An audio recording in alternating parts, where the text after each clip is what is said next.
श्री शिवाय नमस्तुभ्यम। हर हर महादेव। दोस्तों, स्वागत है आप सभी का सावन मास महात्म की कथा में। दोस्तों, आज हम 14वां अध्याय शुरू कर रहे हैं। नाग पंचमी व्रत। शंकर जी ने सनातन कुमार से कहा, हे महामुने, श्रावण मास के शुक्ल पक्ष की 5वीं तिथि को जो कुछ करना चाहिए उसके संबंध में बतलाऊंगा। ध्यान पूर्वक सुनो।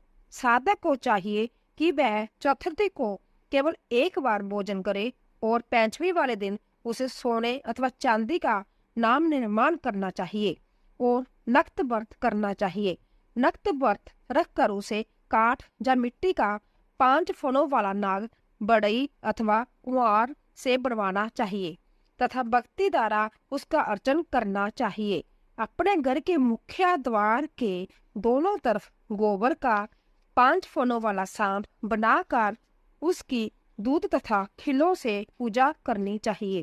करवीर, मालती, चमेली तथा चंपा के फूलों द्वारा रमणीय गंध, अक्षत, धूप और दीप से पूजा करनी चाहिए। ब्राह्मणों को शुद्ध घी के लड्डू तथा खीर का भोजन करवाना चाहिए। अनत, बासुकी, शेष, पदनाम, कंबल, कर्कटक, अश्व, धृतराष्ट्र, शंखपाल, कालिया तथा तक्षक, इन नागों के कुलाधिपति को हल्दी चंदन से दीवार पर करना चाहिए तथा नाग माता कद्रू को भी अंकित करके फूल आदि से पूजा करनी चाहिए। साधक को नाम देवताओं का पूजन करके घी और चीनी मिलाकर उनको दूध पिलाना चाहिए। उस दिन लोहे की कढ़ाई में कोई पकवान नहीं पकाना चाहिए।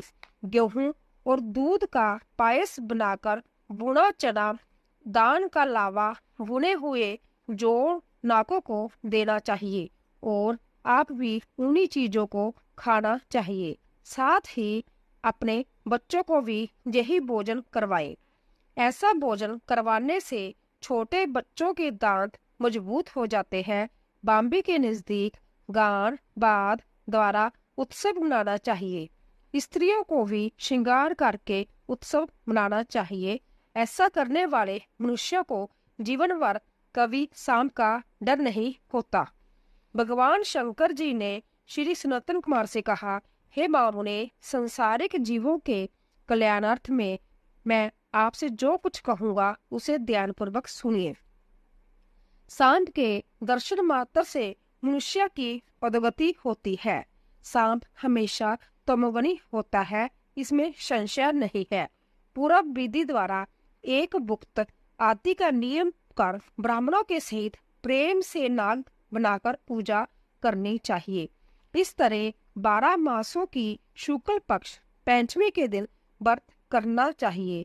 वर्ष की समाप्ति पर शुक्ल पक्ष की 5वीं को फिर पूजा करनी चाहिए। नागों के भोजन के उद्देश्य से साधु संतों और ब्राह्मणों को भोजन करवाना चाहिए। इतिहास आदि को रत्न विभूषित सोने का नाग देना चाहिए। सामग्री सहित सब बत्सा गोदान 33 समय नारायण विभु का स्मरण करें। नारायण जो कि सब जगह व्यापक है, सब वस्तुओं को देने वाला है, अनंत है तथा अपराजित है, उनको याद करके साधक को यह कहना चाहिए, हे गोविंद, मेरे वंश में हमारे पूर्व पुरुषों में से जो भी सांपों के डसने से अधोगति को प्राप्त हो गए हैं, वह इस व्रत से तथा दान से मुक्ति को प्राप्त हो। इस तरह कहकर सफेद चंदन युक्त चावल के पानी को भक्ति से वासुदेव के लिए जल में छोड़ देना चाहिए। इस प्रकार करने से जानी व्रत, पूजा तथा दान करने से जो जीव साधक के वंश में मर गए होंगे या सांप के काटने से भविष्य में मरने वाले होंगे, हे महामुने, वह सब के सब सर्प जोनि से मुक्त होकर स्वर्गलोक में चले जाएंगे। हे मुनि सत्सम, इस प्रकार व्रत करने वाला अपने वंश का उद्धार कर अप्सराओं से सेवित हो शिव के सानिध्य में जाता है।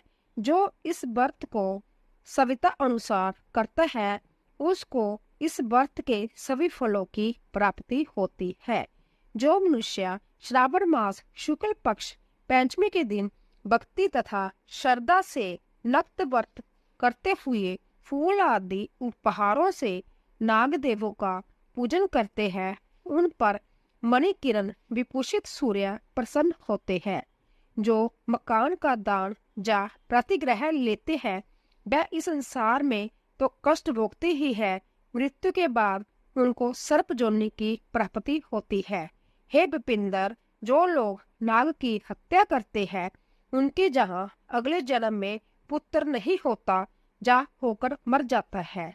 स्त्रियों की कृपणता से भी प्राणों की सर्प जोनि होती है। वह लोग जो दूसरों की अमानत हजम कर जाते हैं वह भी सर्प जोनि में जाते हैं। जो मनुष्य विभिन्न कारणों से सर्प जोनि में चले जाते हैं उनके उद्धार के लिए यह नाग पंचमी व्रत एक उत्तम उपाय कहा गया है।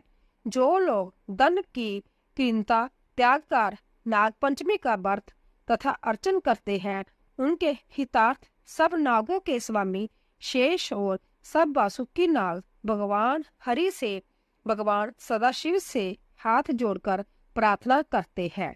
शेष और वासुकी की प्रार्थना से प्रसन्न होकर भगवान शिव और भगवान विष्णु उन लोगों की सब मनोकामनाएं पूरी करते हैं। वह लोग इस संसार में सुखपूर्वक अपना जीवन व्यतीत करने के बाद पहले नागलोक में जाकर अनेक तरह के भोगों को भोग कर उसके पश्चात वैकुंठ लोक या कैलाश में भगवान श्री विष्णु या भगवान शिव के गण होकर परम आनंद को भोगते हैं। हे विपिंदर, आपको सामने मेरे जहाँ नागों का नाग पंचमी व्रत कहा है, अब आप और क्या सुनना चाहते हैं कहिए। 14वां अध्याय समाप्त। बोले शंकर भगवान की जय। तो दोस्तों, अगर आपको हमारी कथा पसंद आई हो प्लीज जाने से पहले कमेंट बॉक्स में ओम नमः शिवाय हर हर महादेव अवश्य लिखें। आप सभी का धन्यवाद।